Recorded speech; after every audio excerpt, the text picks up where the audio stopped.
Palabra de vida. Evangelio de hoy. Padre Carlos Yepes. Del libro de la sabiduría, capítulo 2, versículo 12 y 17 al 20. Los malvados dijeron entre sí: tendamos una trampa al justo, porque nos molesta y se opone a lo que hacemos. Nos echa en cara nuestras violaciones a la ley, nos reprende las faltas contra los principios en que fuimos educados. Veamos si es cierto lo que dice. Vamos a ver qué le pasa en su muerte.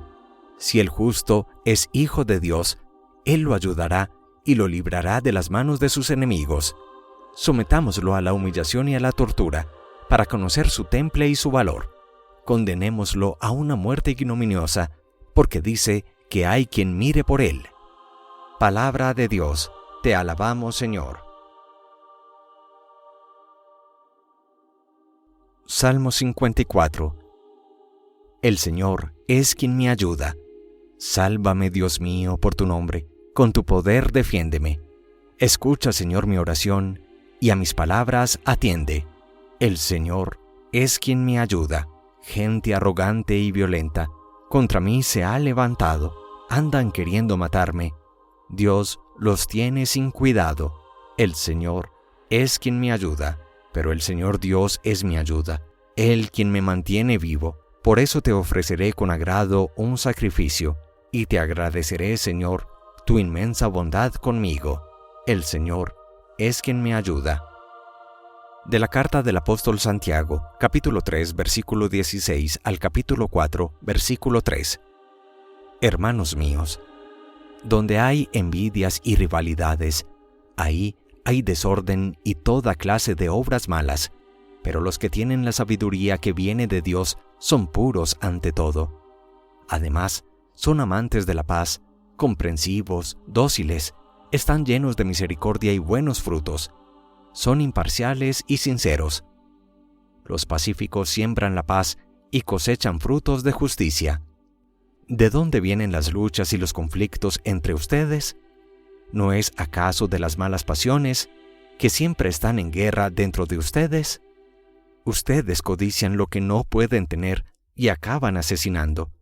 Ambicionan algo que no pueden alcanzar y entonces combaten y hacen la guerra. Y si no lo alcanzan, es porque no se lo piden a Dios. O si se lo piden y no lo reciben, es porque piden mal, para derrocharlo en placeres. Palabra de Dios, te alabamos, Señor. Del Santo Evangelio según San Marcos, capítulo 9, versículos 30 al 37. En aquel tiempo, Jesús y sus discípulos atravesaban Galilea, pero él no quería que nadie lo supiera, porque iba enseñando a sus discípulos. Les decía: el Hijo del Hombre va a ser entregado en manos de hombres, le darán muerte, y 3 días después de muerto, resucitará. Pero ellos no entendían aquellas palabras y tenían miedo de pedir explicaciones. Llegaron a Cafarnaún, y una vez en casa les preguntó: ¿de qué discutían por el camino? Pero ellos se quedaron callados, porque en el camino habían discutido sobre quién de ellos era el más importante.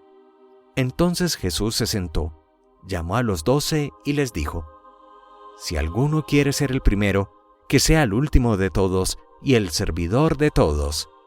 Después, tomando a un niño, lo puso en medio de ellos, lo abrazó y les dijo: el que reciba en mi nombre a uno de estos niños, a mí me recibe, y el que me reciba a mí, no me recibe a mí, sino a aquel que me ha enviado. Palabra del Señor. Gloria a ti, Señor Jesús. Nos llama poderosamente la atención como el libro de la sabiduría, siendo un texto del Antiguo Testamento, señala la eterna hostilidad del malvado contra el hombre bueno. Ha sido una batalla de todos los tiempos, ha sido una lucha de siempre. Escuchemos por manos del texto cómo el malvado reflexiona sobre el hombre bueno y dice: acechemos al justo que nos resulta fastidioso. Se opone a nuestro modo de actuar, nos reprocha las faltas contra la ley y nos reprende la educación recibida. Y luego el malvado, en una presión máxima contra el hombre bueno, señalará: veamos si es verdad lo que dice, comprobando cómo es su muerte. Si el justo es hijo de Dios, Dios lo auxiliará y lo librará de la mano de sus enemigos. Lo someteremos a humillaciones y torturas para conocer su temple y comprobar su resistencia espiritual. Lo condenaremos a muerte humillante, pues según dice el hombre justo, Dios lo salvará. Esta es la manera de pensar, de razonar del malvado, no solo en el Antiguo Testamento, sino en todos los tiempos. Por eso no nos puede escandalizar, ni mucho menos desanimar, la acción de los malos sobre la vida de los buenos. Encontramos una poderosa respuesta en el Salmo responsorial de hoy, cuando se nos invita a entender que por encima de todo sufrimiento, Dios cuida, Dios sostiene, Dios protege la vida del hombre recto, del hombre bueno. Diremos en efecto con el salmista: oh Dios, sálvame por tu nombre, sal por mí con tu poder. Oh Dios, escucha mi súplica, atiende a mis palabras, porque unos insolentes se alzan contra mí, y hombres violentos me persiguen a muerte sin tener presente a Dios. Pero clamará el salmista diciendo: Dios es mi auxilio. El Señor sostiene mi vida. Te ofreceré un sacrificio voluntario, dando gracias a tu nombre que es bueno. Pero avanzan las lecturas litúrgicas de este domingo y nos muestran la riqueza espiritual de la segunda lectura del apóstol Santiago, cuando nos señala que la sabiduría de Dios viene de lo alto y hace que el hombre en su alma sea apacible, conciliador, comprensivo, lleno de misericordia, lleno de buenos frutos, imparcial y sincero. Y por el contrario, se pregunta el apóstol Santiago: ¿de dónde se originan los conflictos y las luchas, las peleas y las diferencias entre los hombres?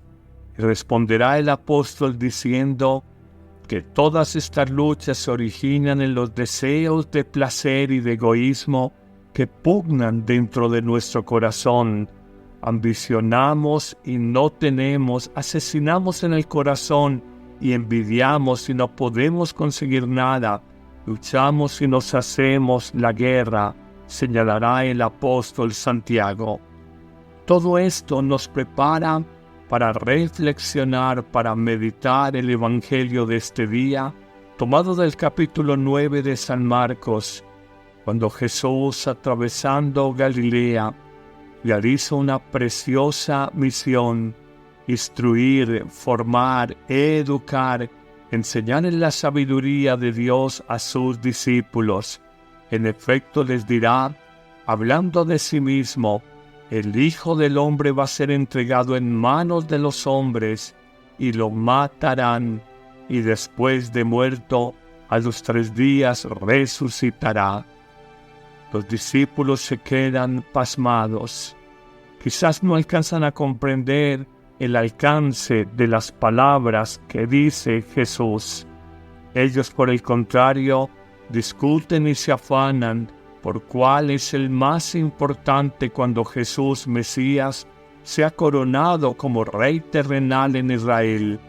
Y Jesús, quizás desbaratando sus planes, desajustando sus pensamientos, les da otra perspectiva y les muestra que solo será importante no el que esté a su derecha o a su izquierda en el reino de los cielos, sino que solo es importante aquel que se sienta con humildad el último de todos y se haga por el camino del servicio el servidor de todos. Y señalará finalmente a un niño que era tenido como un ciudadano de segunda categoría, señalará a un niño y pondrá como ejemplo: el que acoge a un niño me acoge a mí y acoge al que me ha enviado. Hoy nos preguntamos, ¿para quién buscamos ser importantes? ¿Para los hombres? ¿Para nuestras familias? ¿Para los compañeros y los jefes de la oficina, el taller, la bodega, la empresa? ¿Buscamos ser importantes para el mundo en las redes sociales, por los likes, el me gusta que otros nos dan? ¿O buscamos ser importantes en primerísimo lugar para Dios y para nosotros mismos? Hoy recuerda, como tantas veces lo hemos señalado, tú no vales por lo que representes ante la mirada para los hombres, sino que tú vales por lo que eres de cara a ti mismo y sobre todo frente a la mirada de Dios. Dejemos tantas vanidades del mundo, dejemos de pensar en ser portada de revistas, en tener reconocimientos sociales, profesionales, económicos, de imagen. Todo esto pasa, todo esto es vanidad, todo esto es superficialidad, y el mundo con sus modas pasa. Lo único que queda y permanece eternamente es Dios y la vida nueva que Él nos ofrece. Por eso, desde tu amor, desde tu capacidad de perdonar, desde tu misericordia, desde tu sentido de justicia con los demás, desde tu entrega humilde, amorosa y servicial por los otros, reconoce que allí está quien es verdaderamente importante para Dios. Que el Señor te bendiga en abundancia en este día y te dé esta grande sabiduría que el Evangelio hoy nos presenta, y te bendigo en el nombre del Padre, y del Hijo, y del Espíritu Santo. Amén. La Eucaristía es el principio y culmen de la vida cristiana. La Eucaristía es la oración más alta a Dios, la acción de gracias más sublime, el sacrificio pascual de Cristo que se ofrece por nosotros ante el Padre y se dona en el pan de vida que comemos. No hay verdadero y profundo encuentro con Cristo, sino en la Eucaristía de cada día. Vívela diariamente en tu parroquia, y si no puedes asistir, celébrala con nosotros en YouTube y Facebook Live con el Padre Carlos Yepes y el equipo de sacerdotes que apoyan a Amén Comunicaciones. Te esperamos todos los martes, jueves, viernes y domingo. La Iglesia hace la Eucaristía y la Eucaristía hace a la Iglesia.